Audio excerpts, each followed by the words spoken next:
Max, thank you for doing this. Of course. Thank you for Hmm. inviting me. Of course, of course. Ikaw pa ba? Lalong-lalo na ngayon na talagang nakaka-proud ka naman, Max. Multi-awarded actress. Thank you so much. Congratulations. Thank you so much. Mm-mm. Well, let's talk about your movie first, ano. I know very controversial itong movie na ito, and talagang I'm sure nahirapan ka sa pagganap mo dito. Kwento mo muna sa akin. Well, actually, doing the film, I think that more than it being, parang hindi ko gusto na sinasabi ng mga tao na abortion film siya. Pero Mhm. kasi it's more than that eh. It's just one aspect of the story. It's really following the life of Alice, the main character.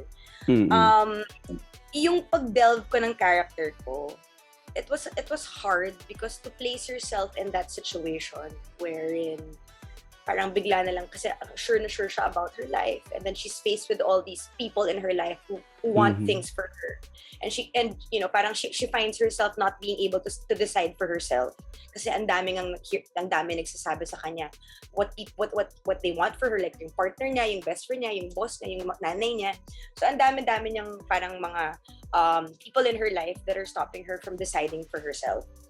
So, actually yung pinakamahirap sa akin for playing this character, Nelson, was kasi yung personality ni Alice is very opposite of mine. Kasi Why? yung Alice, yung character, parang internal struggle siya eh. Hindi niya Mhm. sinasabi pag kailangan niya ng tulong, hindi niya sinasabi na nahihirapan siya.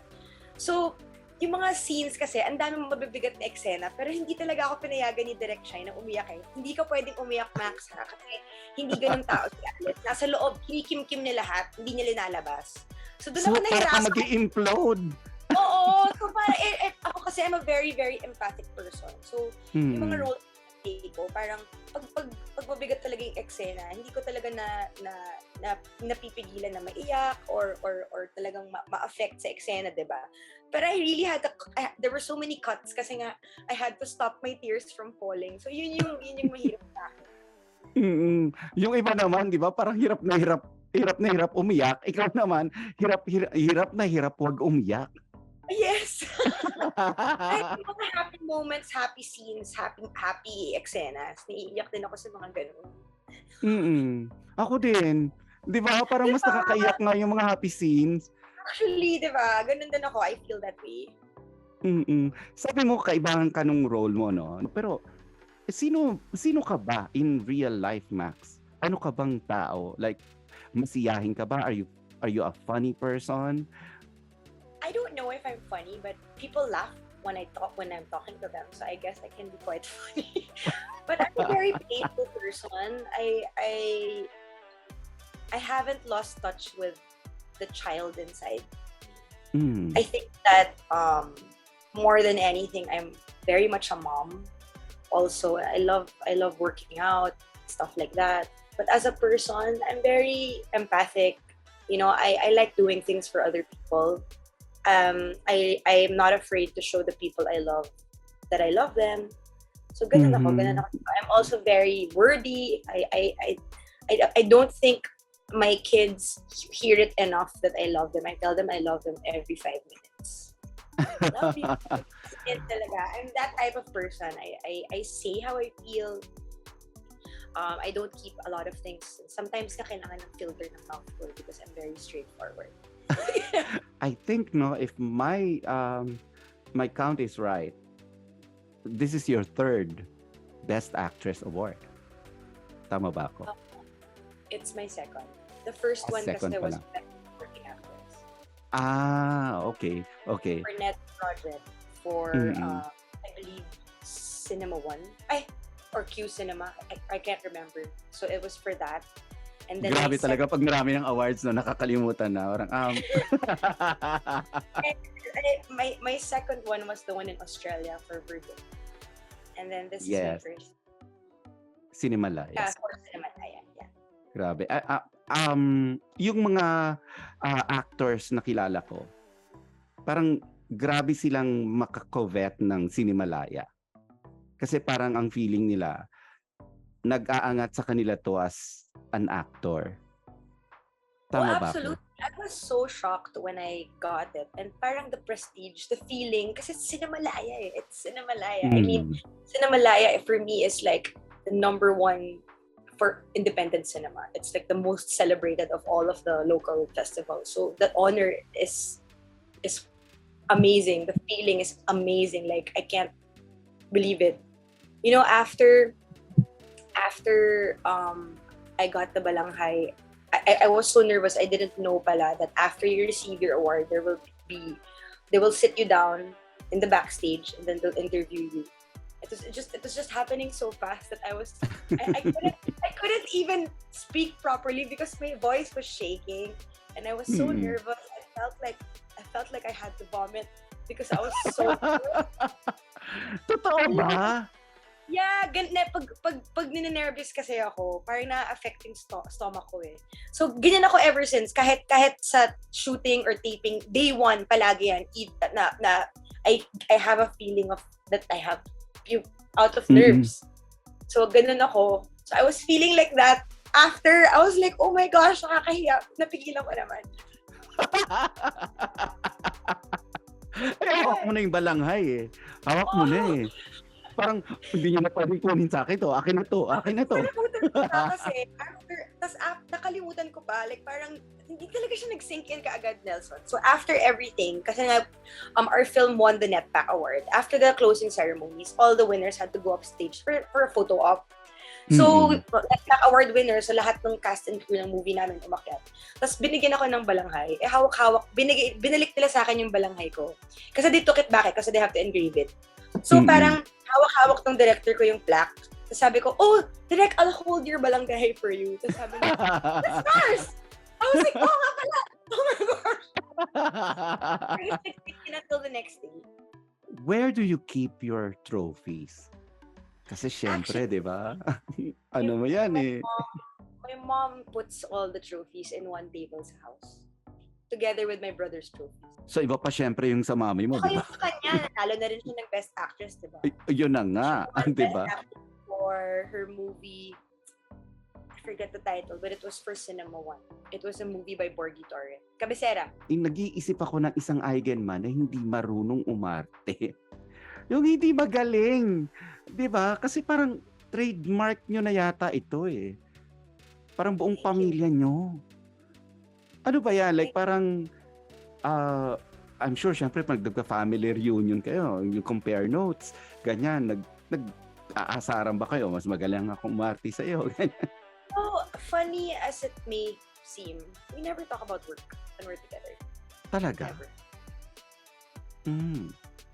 We don't talk about work together. We're just a normal family. We never compare with each other.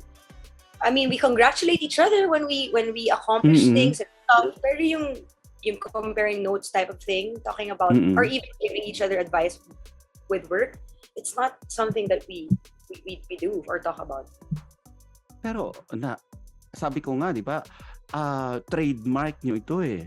Na parang it's in your bloodline na magaling umarte ang isang Eigenmann. Thank you so much, Nelson. Ano to, nung maliliit ba kayo? Parang tinuturuan na kayo ng mga... Not at all. Paano yun? You just get it from observation? Siyempre kasi bata pa kayo, yung mga nanay, tatay nyo, yung mga tito, tita nyo, nakikita nyo nang magtrabaho. You know, to be honest, I don't know what it is. But I think that maybe it's also personal experiences. Because I think that to be a great artist, you have to be parang that passion comes from personal experience. I can't explain it but yeah, hindi ko ma-explain actually. Hindi, I guess para sa akin kasi yung trademark of a good actor is nakaka-relate siya or nakakakuha siya sa baul niya ng mga experiences and then act it out at a certain time and at a certain role. Yung parang to bring it out. Kasi 'di ba, lahat naman tayo, I guess, meron naman tayong ganun eh. Pero yun nga lang, hindi mo kaya siyang kunin at a certain time on demand. Yeah, it's about taking your heartbreak and making it into art. That's how I look at acting. Mm. Mm. 'Cause Uy, ang ganda that's nun, how, Ang yeah. ganda nun, ah. Meryl Streep said that. I got that from her, and I believe her. She said Mm. she said it in a speech about like turning your heartbreak into art. Keep making movies, turn your heartbreak into art. And that's I believe her. So I'm quoting her. I agree with her. That for me is acting, turning your heartbreak into art. Marami ka bang heartbreak? I'm not just relationship-wise, ha? I mean, there's diba, personal experiences that kind of make you the person that you are when you get older. Mm. Lahat naman tayo meron ganun, diba?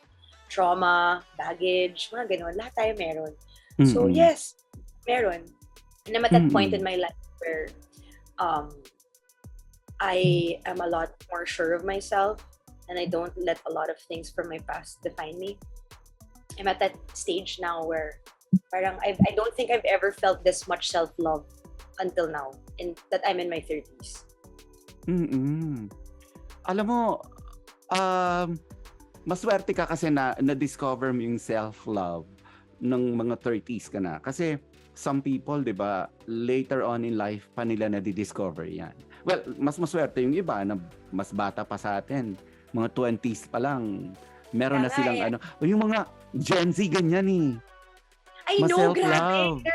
They're really so, they're really pro-self talaga, this generation. I think it's wonderful. It's wonderful, I guess. Yeah. Kasi, yung sa generation ko, parang yung self-love dumarating na yun pag medyo tumatanda ka na eh, mga 40, 50, Yeah, kahit ako, ganyan. 35, ngayon ko lang na-understand yung meaning nun. At least how it translates to me. When I was in my 20s, I wish I loved myself a little bit more when I was younger. I was I agree. so cruel to myself. No one judged me as much as I did. And I wish that I was kinder to myself when I was younger. So that's why I encourage, like, with my children, I always, encourage them, because if they have passions, you should fuel it, diba? You never know where that will take. Bata ka pa lang ba, alam mo na magiging artista ka? You know what? When I was 16 years old, right after I took off my braces, I got offered already to be part of GMA, of a network. I was approached. I wasn't ready. I cried. I didn't want to be an actor. I was so overwhelmed by the idea that I cried, and then I didn't pursue it na lang muna. I pursued commercials first. I lived in Thailand for 3 months. I was doing commercials there. I was a fly-in model in Bangkok, and I didn't pursue acting because for some reason the thought of it just terrified me. Why? Then, I don't know. I don't know. It just wasn't. I wasn't ready for it. And when I decided to do it again, to try again, I was already 19, so that was 2 years after. I already had a son by that time. And my dad went with me to my first ever audition. It was for a soap in ABS. And he waited for me at the coffee shop downstairs. My dad took me to my first ever audition. And I got the part. Pero teka muna. Hindi ka niya talaga sinamahan? Talagang naghintay siya sa coffee shop? Kabado siya for sure. Sabi niya, you can do this. You do this on your own. You don't need me by your side. I will wait for you here. I was 19 years old. And then he had my little sister with us. So he had snacks with my little sister while waiting for me. And then I came down, and then I got the part. I was 19 years old, and I never looked back. And the rest is history. The rest is history. So I started quite late compared to my cousins and my siblings. I started at 19. Parang si Jeff tsaka si Ryan ata, nag-ang TV ata sila eh. So very young pa. Parang... yeah, I remember. Oo nga. And then diba, I have another cousin, si AJ Eigenmann, who was a matinee idol for many years. I think he was with that show, TGIF. Yes. Or Click. Yung show na yun, yung parang yes, young love. Yung, oo. Never mo na-consider yun na sali ako sa mga teeny boppers, gano'n. Hindi Hindi talaga. Pero ngayon talaga, alam mo Nelson, it's funny because kung kailan ako in my 30s, ngayon ko talaga gusto mag-teleserye. Gusto ko talaga mag-teleserye. Pero I haven't done one. Okay, the one that I did last year was my first in 6 years and it was so fun na parang, wow, ang nakakamiss pala mag-teleserye. So sana, With GMA ito, magkaroon ng- di ba? Yeah. It was Never Say Goodbye with Clea Pineda and Mark Gil and Lauren Young. So that was my first soap in like 6 years and it was such a great experience na sana maulit-ulit. Gusto ko mag-soap. Bakit hindi? Di ba? Bakit hindi? Pero ikaw ba, wala bang Opportunities. pressure sa'yo? Like, you know, kailangan galingan ko to kasi magagaling yung mga pinsan ko, magagaling yung mga kapatid ko. Well, you know, in terms of that, I don't naman feel pressure from my family. Mhm. I really, wala talagang ganun na nag-exist sa amin. We're just really, really happy for each other. Mhm. Like I said, we don't talk about work. But I think that initially I did feel that way at one point when I was starting. Like I felt like I had something to prove because of the family that I was born into. Mhm. But then I realized, you know, as time passed and as time passed in the industry, I realized that the only thing that I have to prove is to myself. Mhm. Tama naman Like, din talaga. Tama din talaga. the only thing that was pressuring me was myself. And if I'm happy with the work that I do, I think that's all that matters.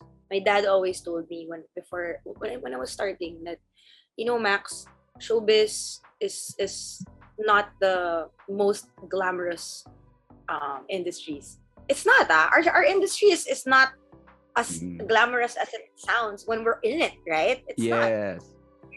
It's not the cookie cutter type of industry. Ang glam kasi ng showbiz is nasa exterior. Yes, They do but not when you're in know yung dirty work that you put in on the inside. yes, Diba? exactly. So he always just told me to keep, to always keep my feet on the ground, my head high, and just to make sure that I don't compromise any of my values for my work. And if I stick to that, then I'll be okay. And I think I'm doing pretty okay. You're doing very well, girl. Thank you. And I think Kabalanghay can prove it. Oh my gosh!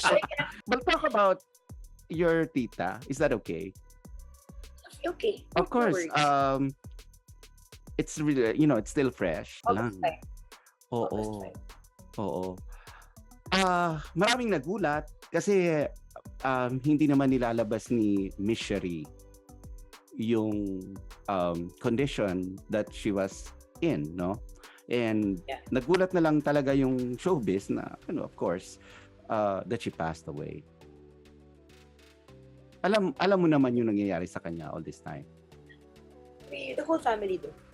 Mhm.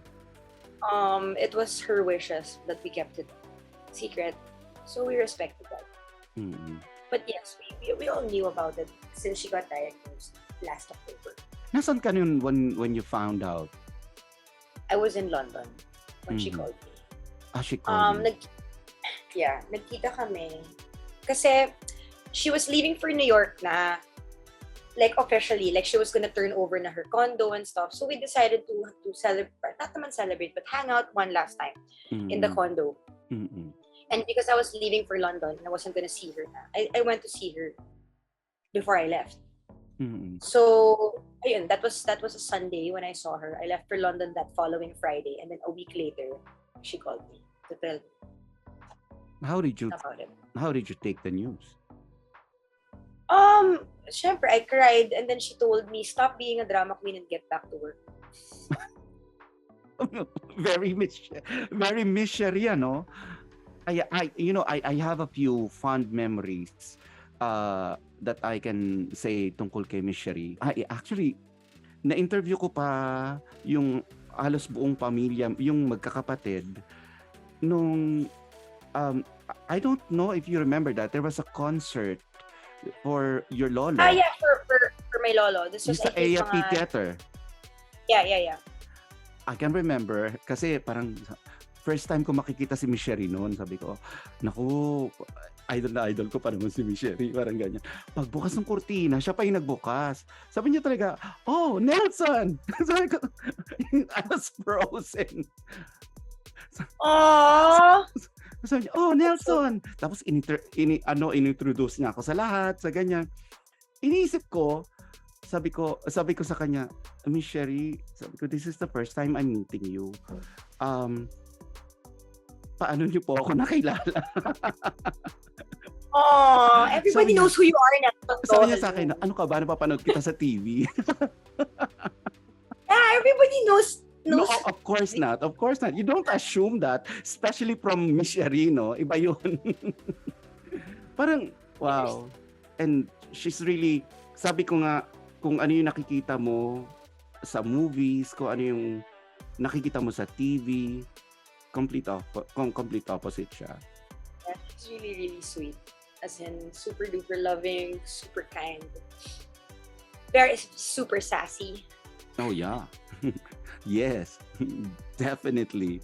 So, in some ways, meron kayong mga parehong ugali, ano? Me and Tita. Mm-mm. Yeah, you know, Tita Cherie and I were really, really close. Don't like saying we're. Parang it doesn't feel right when I refer to her in the past tense. But yeah, Tita Cherie and I are like super, super best friends. We've always been close ever since I was a kid, but I think that our relationship parang became more than Tita and niece after my dad passed away. Like, it really became barkada talaga. We were together almost every day after he passed away. I would be at her condo all the time with my stepmom and my sisters. Mm-mm. Oh yeah, Tita Cherie and I super miss her. Oh, yeah. I'm sorry for your loss. That's okay, thank you. I mean, mahirap makahanap ng best friend, 'di ba? And Natita mo pa, diba? natita mo pa. Super close din kasi sa dad ko eh. So, yun din siguro yung reason kung bakit naging sobrang close ako kay Tita Cherie. Kasi I was very, very close to my dad. He's super close to Tita Cherie. So, I think that's a lot of it had something to do with that. Because she reminded me so much of my dad. Mhm. Mother together. Yung palang dad mo nga when he passed away, no? Like parang hindi ako makapaniwala that this is happening. Parang ganyan. Wow. Itong, you know, ang hirap i-explain pag nasa showbiz ka and then somebody mawawala. I understand, yeah. You know what I Yeah, mean? tsaka- Like parang it comes from the glitz and glamour na parang biglang may ganon. Parang ang hirap, no? Yeah. Ang And hirap intindihin sa isip. yeah, and the thing about that also is I can imagine how people will feel, like especially the fans and stuff, kasi nga hindi namin dinidisclose na may nangyayari na. My dad didn't stop working eh. Diba? Yun nga, nagtataka ako. But nobody knew that he was sick.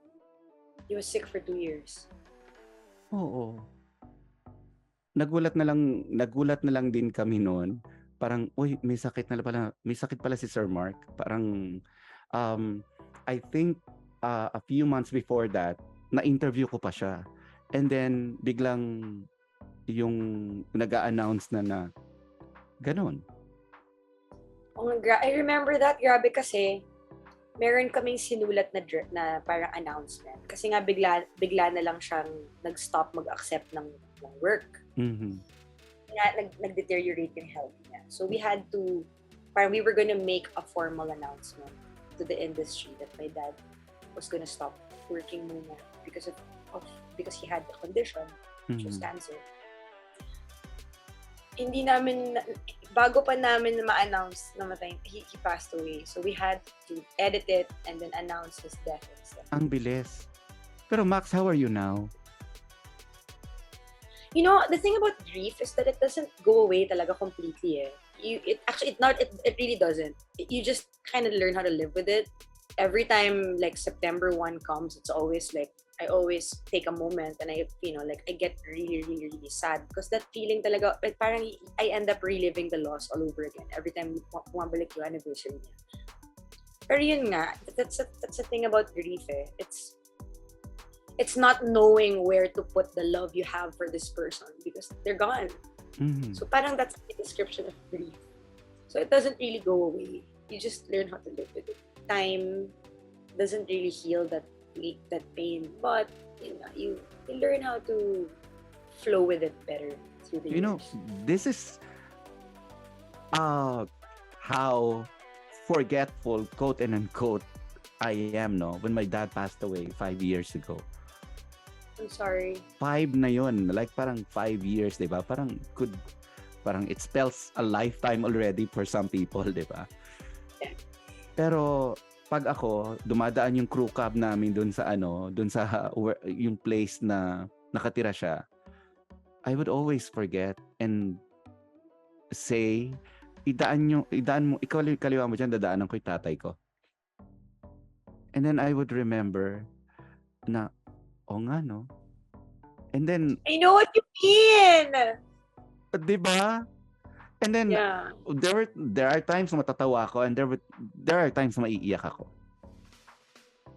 And Like, I know exactly what you mean. Super. Like, sometimes nga, kunyari, I have work in QC or something. And then, like, I need to kill time. So, usually, I live in the South kasi. mhm. I would hang out with my sister or my stepmom or I'd visit them. Diba? And I always say, I'm gonna visit dad. Like kunyari, I'm telling my partner, okay, I have a shoot here in QC. I have a few hours off. I'm gonna make dadaanan ko lang si dad. Pero, I mean, in all honesty, may katotohanan din naman yung sinasabi ko kasi yung ashes niya nandun sa bahay nila ng stepmom. Mhm. Pero yun ang sinasabi ko, I'm gonna go visit dad. Instead of Kala mo na saying, dad, visit dad, di ba? yeah, instead of saying like I'm gonna visit Stevie, I'm gonna visit Mom C, I say I'm gonna go see dad. So may ganun talaga. I know what you mean. I think that it was just your way of dealing with the grief. How do you deal Diba? with your grief? You know what? I think that I am handling it a lot better now than I did when I lost my dad. Because when I lost my dad, I really felt like a part of me died. Like I just had a Same. major identity Same. crisis. What am I going to do now? It was really, I've never ever felt that kind of pain in my life, losing my dad. And now, diba, losing Tita Cherie, I think I have a better grasp on this feeling because nga I experienced it already with dad. But how do I deal with grief? Parang there's no right way. I couldn't identify the feeling that I was feeling before. Kasi, I mean, I knew that I knew that he was sick and stuff. We all did, but nothing can prepare you talaga when it happens. That is true. Diba? Nothing can prepare you for it. Di ba, ang dami mong heartbreaks na nakipaghiwalay ka sa jowa, pero nothing prepares you for this kind of heartbreak. Iba pala talaga yun. It really Like, shook my world. Same here. And like I can't imagine how my grandparents are feeling or my Tito Mai, to like even if you feel nila na my grandparents to lose 2 children to cancer. I mean, I can't imagine how they feel. Pero itong, kasi, okay, na-realize ko lang, kasi I grew up in a household na yung hindi kami ma-I love you, hindi kami touchy. Pero, kayo ba ganon as you were growing up? Yeah, my dad is very, he was very a karinyoso person. So I think I got it from him. Kasi my mom naman, like, actually the character of Alice that I played, yung personality niya is very much like my mom in real life. My mom is not she's not really a showy person in terms of her emotions and her feelings. I'm the complete opposite. My dad was like that, very karinyoso. I love to hug. I love saying I love you. Actually, yung mga sisters ko hindi ganyan, like si Andy tsaka si Stevie. They're not very showy people. I'm the one who's like that, like our dad. My partner, we've been together for 8 years. Sobrang opposite namin in that sense. Like he's not a very confrontational person. He doesn't like to talk about things. He really doesn't he's not the type to say like his feelings, and I'm the complete opposite. So nag-work naman. 8 years na kami. Maybe that's why nag-work Siguro, kayo. kasi we, diba, parang we what's the word I'm looking for? May equilibrium, may balance. Yeah, may balance. When I'm angry, I'll say it talaga. Like, I will really say it. If you're upsetting me, I will say it. And, parang minsan nakakasakit din. So, syempre, as we get older, we learn how to express ourselves more properly. Mabilis din ako mag-sorry, mabilis ako maka-forgive. Kasi nga, linalabas ko eh. Hindi ko kaya na talaga ilabas. It kills me if I don't say it. I need to say it. I mean, people like that, no? Parang ang feeling ko, mas konti ang kaaway natin. Kasi... diretsuhan na eh. Tapos na. Nasabi na natin, okay na. At saka, di ba, love me or hate me, at least, di ba? Alam mo na. Yeah, honesty is very important to me, and accountability, diba? When we say stuff, when we do stuff, when we hurt people, being accountable for it is very important to me. I'm that type of person. Bilis ako, I realize right away when I make mistakes, and when I do realize it, I accept accountability and I really say sorry. Ganun. Okay, I'm down to my last few minutes with you. Any future projects, dream roles? At sino mga gusto mo pang makasama? I really want to work with Ina Fileo. She's wonderful. And the thing I is... know she's wonderful, pero bakit si Ina? Well, okay. The fun fact about Ina, she is my first ever soap ever, my first ever acting stint. I was with her. It was for a soap. It's actually never umere yun eh. Pero it was with her. And we stayed friends all throughout these years, and I've just been, watching from afar all her accomplishments as an actor, and I just think she's wonderful, and I would love to do a project with her. Yeah, and syempre, yung dream ko is, sana makabalik na ako ng soap. Sana... So talaga, ang wish mo ngayon, ah? Ngayon, oo talaga. Gusto ko, as in, like, I really, it's been wonderful that I've been doing so much films the last few years, and it's been so parang it's been so wonderful for my soul to be doing all the films that I've done in the last few years. But because I experienced doing a soap again last year, and it was such a wonderful experience, yun yung parang gusto ko gawin ngayon. Parang mag-soap, mag-teleserye muna. Iba rin yung experience ng teleserye sa pelikula eh. We're starting sort of segment dito sa episode na to, and you can ask me any question. Anything that you can think of. Let's turn the tables. Okay. Huwag mahirap Max. Max, nakikiusap ako sa'yo. Mahirap. If you were a dish or a food, what would it be and why? Siyempre, I will tell you why this is my question. It's because one thing that not a lot of people know about me is I'm a really, really good cook. Really? And that is my number one love language, is food. Okay. In Mindanao, there's a chicken dish called the chicken pianggang. Okay. I've never tried that. You know why? Kasi, before you can cook the pianggang, it takes about 2 hours of slow cooking the chicken in coconut milk. And then after that, at saka mo siya i-grill. Sa sobrang hirap niya lutuin, kasi yung mga ingredients na ilalagay mo doon, like the pamapa, you have to roast the coconut, tapos ididikdikin mo pa siya hanggang maging pino. Sobrang tedious ng process. So, for you to come up with the pianggang, it takes about 6 hours just to produce that, yung from start to finish. So, I would like to think of myself as that. Kasi hindi naman ako talaga yung instant na I love okay ka that. na. Ganon. It took time for me to be this.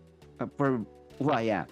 At saka yung tianggang in Mindanao, sinaserve lang siya sa mga royalties before. In the olden Wow! days. Kasi nga, ang hirap niyang I wanna try this lutuin. dish, Nelson. Oh my gosh. Pero teka muna, hindi kita pakakawalan kasi na ano ako na parang na-intrigue ako doon sa sinabi mong magaling ka kasi magluto. Ano yung pinaka recipe na talagang expert ka? Seafood paella. Ay talaga. Oh my gosh, favorite ko 'yan. Lalo yung nagtututong yung Yeah, my God, the sokarat. I make my own broth talaga with shrimp heads and mussels. So good. ay walang And then, shortcut. wala. Yan talaga. Really make Max Yeah, can cook. baking. I can, and I'm pretty good at it. If I wasn't an actor, I'd be a cook. To my listeners, that was #Ask Nelson. I hope you enjoyed and thank you, Max. Ikaw ang benamanong nagtanong sa akin, in fairness. Thank you so much also, Nelson, for having me. I hope you liked my answer. I did. I thought it was wonderful. Can I tell you my answer? Yes, For that. please. I would be an oyster because I'm an acquired taste. Mm-hmm. Oh. Napag-isipan ko na rin.